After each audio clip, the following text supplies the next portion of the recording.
ಎಲ್ಲ ಮಡಕೆಗಳಲ್ಲಿ 3 ಬೆರಳಿನ ಗುರುತಿರುತ್ತೆ. ಆ ಗುರುತಿನ ಹಿಂದೆ ಇರೋ ರಹಸ್ಯ ಏನಂದರೆ, ಹೊನ್ನಾದೇವಿ ಅಮ್ಮನವರು ಅವ್ರ ತಂಗಿರ ಜೊತೆ ಕೂತ್ಕೊಂಡು ತಿಂದಿರ್ತಾರೆ. ಆ ದಿನಾನೇ ಆ ಮಡೆಗಡಿಗೆಯಲ್ಲಿ ಇರೋ ಅನ್ನ ಪ್ರಸಾದನ 33 ಹಳ್ಳಿಗಳಿಗೂ ಕಳಿಸ್ತಾರೆ.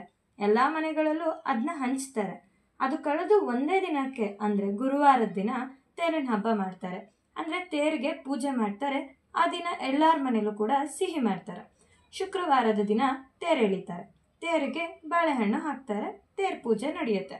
ಇದಿಷ್ಟು ಒಂದು ಕಡೆ ಆದರೆ, ಶನಿವಾರದ ದಿನ ತಾಯಿ ಕಂಬವನ್ನು ತೆಗಿತಾರೆ. ಅಂದರೆ ತಾಯಿ ಗರ್ಭ ಸಾಯೋ ದಿನ. ವಸಂತರಾಜ ಕೊಟ್ಟಿದ್ದ ಶಾಪ.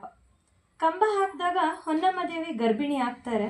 ಅದೇ ಕಂಬ ತೆಗಿಯೋ ದಿನ ಅಮ್ಮನವರು ಗರ್ಭದಲ್ಲಿರೋ ಮಗು ಸಾಯುತ್ತೆ. ಈ ಮಧ್ಯದಲ್ಲಿ ತಾಯಿ ಮುಖದಲ್ಲಿ ನೀರು ಬರುತ್ತೆ. ಹೇಗೆ ಒಬ್ಬ ಬಸರಿ ಹೆಣ್ಣಿಗೆ ಸೆಕೆ ನೀರು ಬರುತ್ತೋ ಹಾಗೆ ಈ ತಾಯಿ ಮುಖದಲ್ಲೂ ಗರ್ಭಾವಸ್ಥೆಯಲ್ಲಿರುವಾಗ ಈ ರೀತಿ ನೀರು ಬರುತ್ತೆ. ಆ ಕಂಬವನ್ನು ತೆಗೆದು ಬಾವಿಗೆ ವಿಸರ್ಜನೆ ಮಾಡ್ತಾರೆ. ಅದಾದಮೇಲೆ ಮಗುನ ಕಳ್ಕೊಂಡಿರೋ ಅಮ್ಮನಿಗೆ ಕುರುಡು ಸೋಮಗಳು ಸಮಾಧಾನ ಮಾಡ್ತಿರ್ತವೆ. ಇದಿಷ್ಟು ಜಾತ್ರೆ ವಿಶೇಷ ಕಥೆ. ಈ ಜಾತ್ರೆ